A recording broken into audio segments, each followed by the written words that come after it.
Hi, everybody. I'm Fiona May, and this is my beautiful client, Cath from Sydney. How you going, beautiful? Well, thanks, Fiona. Excellent. So tell us what you've been doing in the last 3 months. Oh, I've been on a journey. I first went to the reset course that Fiona and Sandra ran in Sydney, and after discovering something on Facebook regarding it, um, anyway, took the plunge, went to Sydney, thinking, well, nothing to lose, just see what had to offer, and it was a very intense few days. But look, I thought, well, I gained something from that. So I had been searching for just sort of finding and understanding my role in the breakdown of my marriage and how I was going to do things better in the future to have the type of relationship that I was looking for. Um, I chose to be the person to leave my marriage. And it wasn't a decision that was taken lightly. It had been brewing for a long time, really. Yeah. Um, I dearly wanted my marriage to work. I I tried and tried. There was some real communication issues, but I couldn't get what I wanted in a relationship, and I knew I deserved more in life. I probably more one of those people that thinks life's very short and I want to live it. Yeah. So I wasn't prepared to keep getting smaller, um, and I couldn't see a way to improve that. Just Mm. was actually getting worse, if anything, rather than better. So I wanted more, and yeah, so I made that decision. But with that, I had a lot of difficulty coming to grips with the loss of my family unit, and not the failure of my marriage, because I believed I tried.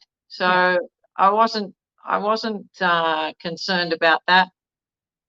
I had a very difficult financial settlement where I had to live in the house for another 15 months before it got resolved, Hmm. and it was very ordinary. Um, and to the point that now, because when I wanted to resolve it, I said, let's just go to mediation or family mediation and let's just sort this out, because for my opinion it was fairly straightforward, or it should have been. Yeah. um, he said, you need to get a lawyer, and now he blames me for that I tried to get as much as I could financially. I listened to lawyers, friends and family, and did as much as I could to basically make it difficult for him. But he wanted to keep the family home, and I already had a unit prior to marriage that was all part of the settlement.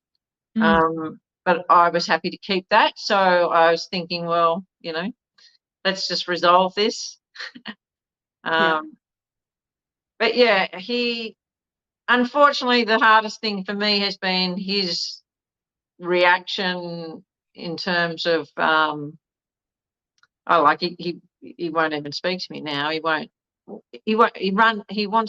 bought a property with a new partner 5 months later after I left the house, Yeah. um, 2 minutes walk from my property. Mm. But he won't, and he runs past my place all the time, but he won't say hello to me. Like, Yeah. run directly past me, and it's just really weird. So Mm. that's been a really difficult journey for me, and so it created a little bit of like rumination and trying to work out, like, why am I still allowing him to control me, even though I don't have to let him do that. Like, he has no right to do that anymore, or I'm free of him. Yeah. um, and it's just been, you know just a difficult journey to get through that and understand that he has no hold on me anymore, and that I'm free, really. Mm. But Yeah. So obviously when you've got children, you want them still to have a role with your with your ex, husband. And I very much encourage that. yeah. But it makes it difficult because you can't have any joint anything. Yeah, yeah. But it is a transitional time for everyone, isn't it? I mean, this is a really hard thing to get through, separation and divorce, midlife children, and all the, added components to that. So, you showing up and doing your work, it's the best thing that you could have done for yourself, but isn't it? Oh, 100%. Yeah. Yeah. Yeah. I mean, I clearly want better for myself in the future.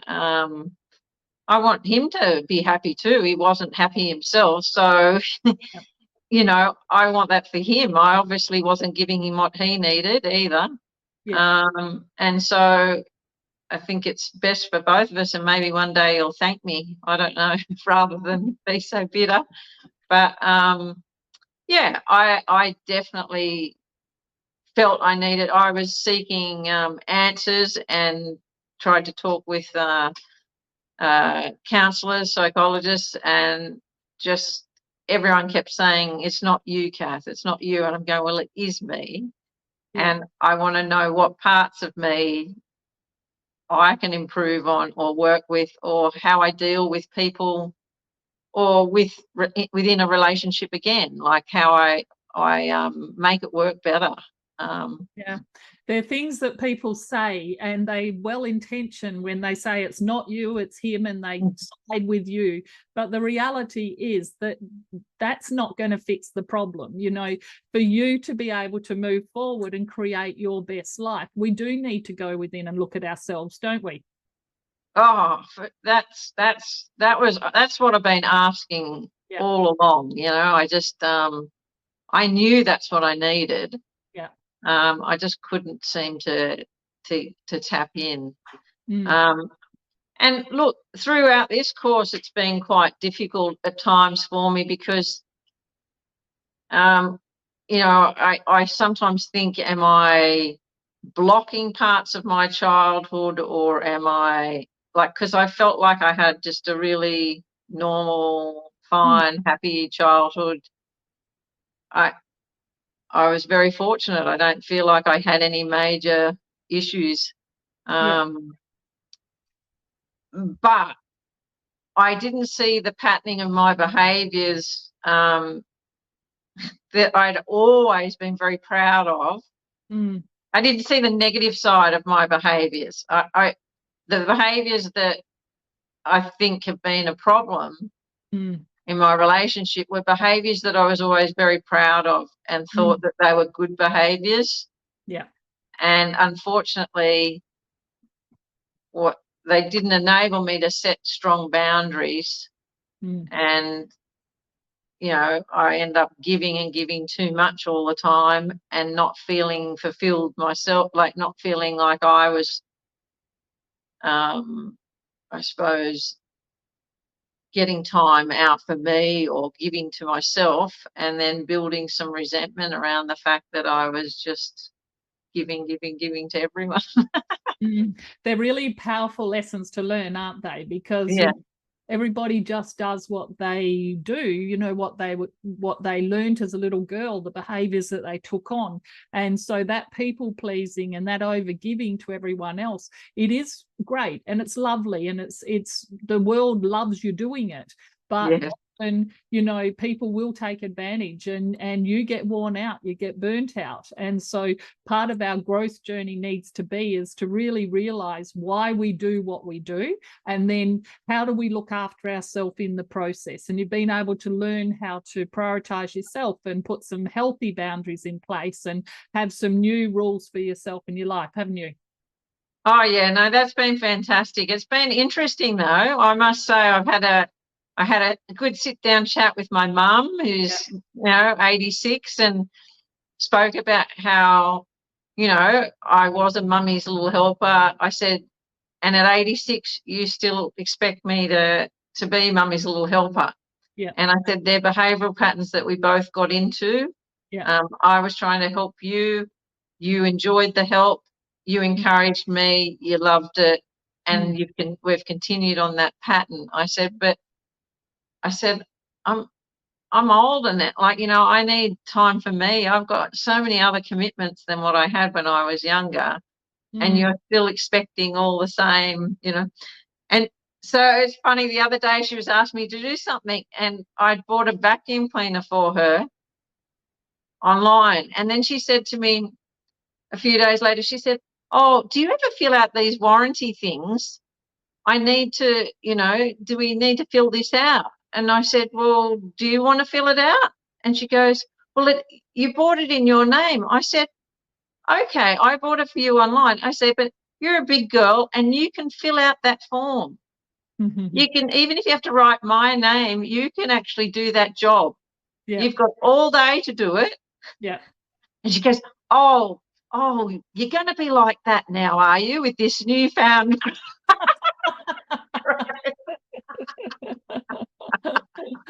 But like when we change, everything changes. People sometimes don't even like the change when we start to get more confident, more self-assured, because we rock the boat a little bit. But I always tell you to come from love and compassion, and to understand why people feel that resistance, and how you can navigate through it. And so ultimately, looking after yourself doesn't have to come at the expense of other people, but you are as important as everybody else in the equation. And that's what most women forget, don't they? Oh, yeah. Like, yes, you're juggling a lot of things, and yeah. Yeah, Yeah, it's a big time, difficult and challenging time of our lives, because not only in midlife we're going through our separation and divorces, we're dealing with kids, we're dealing with exes, we're going through menopause, we've got aging parents, so we've got a lot on our plate, and it's hard if you don't have people around you who understand and support you, isn't it? Oh, yeah. No, I mean, I'm sure that menopause didn't help my marriage at all. I can look back now and I can say, wow, it was pretty hectic there for a while, because I would wake at 2 o'clock in the morning and not get back to sleep. So Yeah. I'd clean kitchens. I'd have done a day's work before everyone else would get up. And he goes, "What happened? What, like, you weren't in bed? Like, what?" It's just, I said, "I can't sleep. Like, once I wake up at that hour, I just can't sleep." And so I hate just lying there awake, so I get up and do stuff.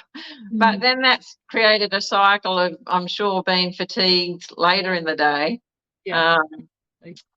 But Yeah. I think, like, it wasn't that I was ignorant of that process happening, and I did try and talk about it a bit, but there was never any warmth or understanding in terms of, "Oh, just come here, I just want to hug you. It's going to be okay," or like, "You'll get through this," or, "What can I do to help you?" Or there was just nothing. Yeah.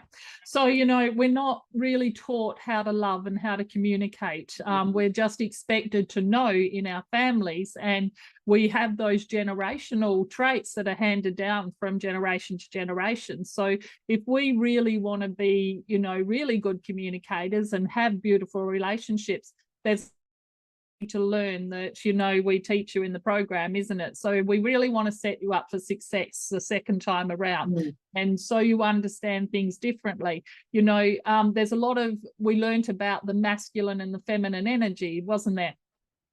Oh, yeah, that was that's definitely a very big one for me. And, like, there's no denying I'm not the feminine, like, girly. I never have been. And growing up in a family with 5 brothers, I really didn't get exposed to that sort of. Oh, I just wasn't that sort of person. Yeah. I just did everything with the boys and all their friends, and you know.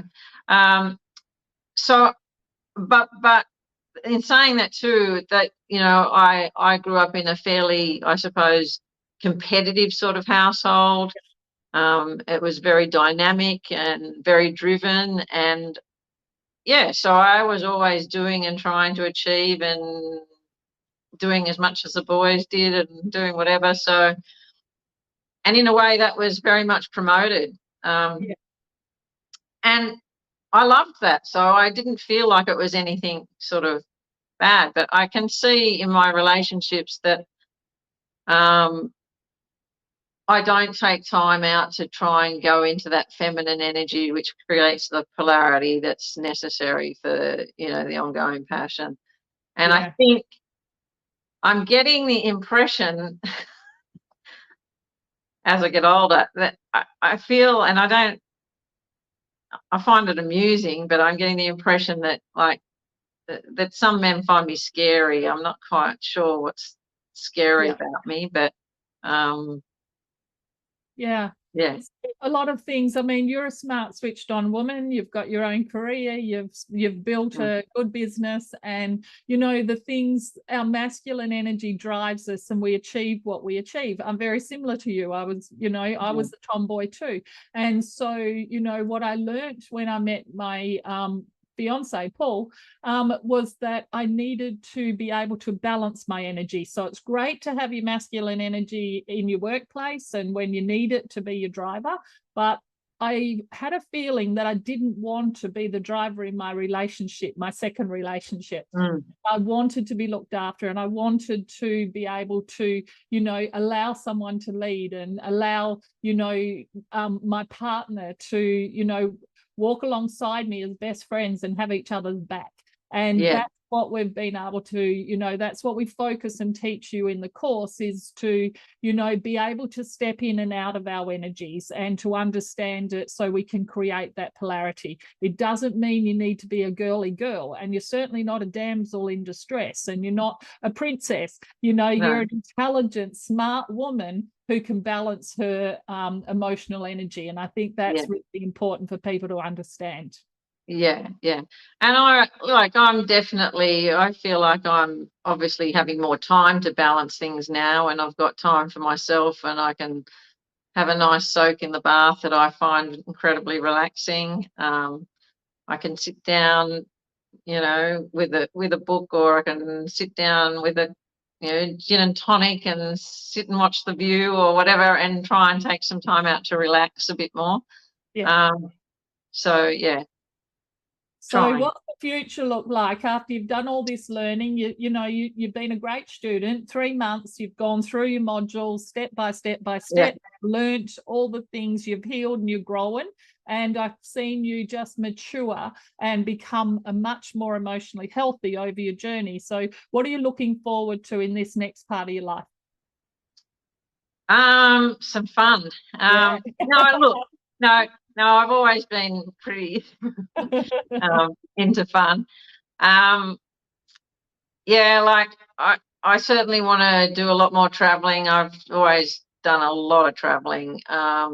I was a little bit curtailed in my married life, a little bit, not much. We did some good trips as a family and stuff, but um, probably a little bit more difficult too for some women in terms of, and this is where I'm looking for this conscious man, is that I definitely like the freedom to be able to go and do trips with my girlfriends, or, other people other than just my partner or my family. Like that's really, yeah, I get a real kick and thrill out of doing that. It's a lot of fun.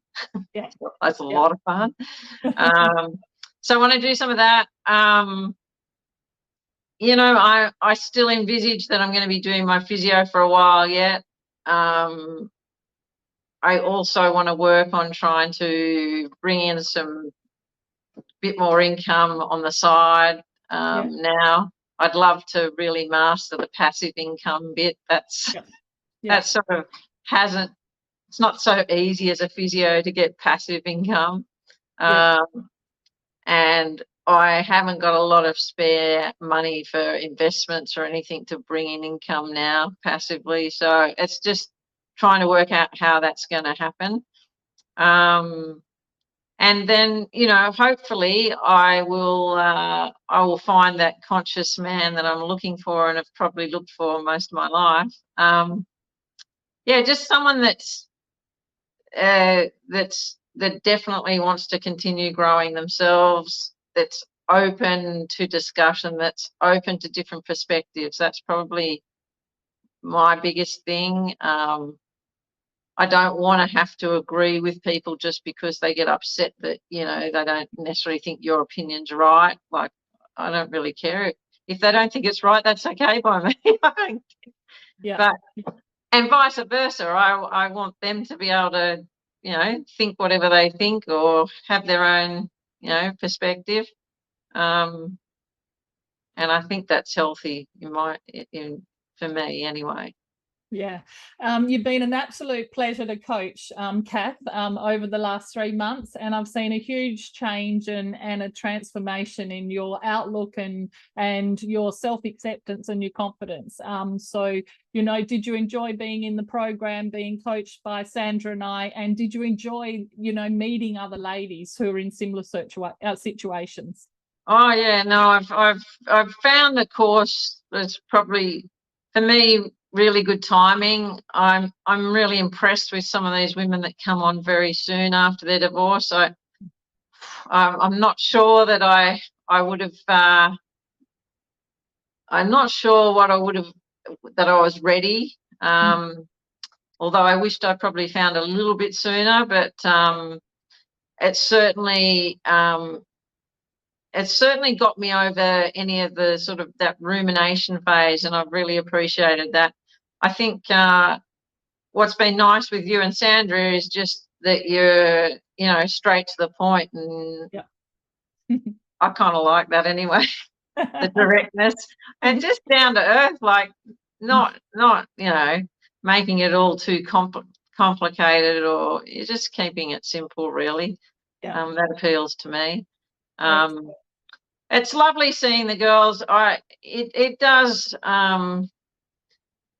It's eye-opening to see how many women, you know, suffer through such difficult times, and I think you know, I would love to help some of the women. There's a lot that I've learned through the process in terms of the financial stuff and understanding how important it is for women to be far more aware of their, you know, where they're at in life in terms of making sure they've got things financially sorted, making sure they understand where their finances are, what they're doing with their money, how they're going to survive in the long term. I mean, I think from a very young age, I knew, like, I got a unit before I got married, and I know my husband was quite keen to get me to sell that, and I never would. And I said, don't you ever ask me to, it will never be sold. And I always needed that, I think, for me, as a protective sort of thing. Security. Yeah. Security. And I think it saddens me, just the lack of financial knowledge out there for women. I think that has to change, and that will change going forward. I'm certainly speak to any young women that I treat, and my daughter, and any young people about and men too, just young men, to understand that, you know, when women choose to when women choose to get married and things, and when they have children, as a couple, they both decide to have children. And I feel like, so, you know, women shouldn't be left with no super just because they've had time out for work to rear children, whatever. It's a need for both people in that party to share the super that is made in that time period. Whether it's the male having time out or whether it's the female, whoever it is, it gets divvied either direction, whatever. But it has to happen. It has to happen going forward, so we don't have all these homeless 50-year-old women. So that's an area that I'm fairly passionate about. But we love empowering women to help other women. I think there's something magical and beautiful that comes together once we've done our own work. you know, we're emotionally intelligent, we make good decisions, we're looking after ourselves, but we also want to, you know, look after other people. And I think where we're different to some groups is that we're really into building family. You know, we love men, we respect men, most of us want to have men in our lives as a future partner, or, you know, we've got children, we've got sons, we've got dads. And I think it's just, you know, it's inherent that we are responsible and respectful of men, and we don't, you know, aren't divisive, or we aren't, you know, thinking that women are superior. I think we need to come from, you know, love and compassion, and see that this journey is a hard journey for everyone involved, and divorce and separation has consequences for everyone. And, you know, what I know to be true is when the mums heal, you know, they have such an important role to play in the relationships and the family. And, you know, Cath, I just want to thank you for stepping up, doing your work, and being a role model for, you know, not only some of the ladies in the group as you were going through, but as you go out there in the wider community and your profession as well. Oh yeah, no, I'll definitely take it forward. Absolutely.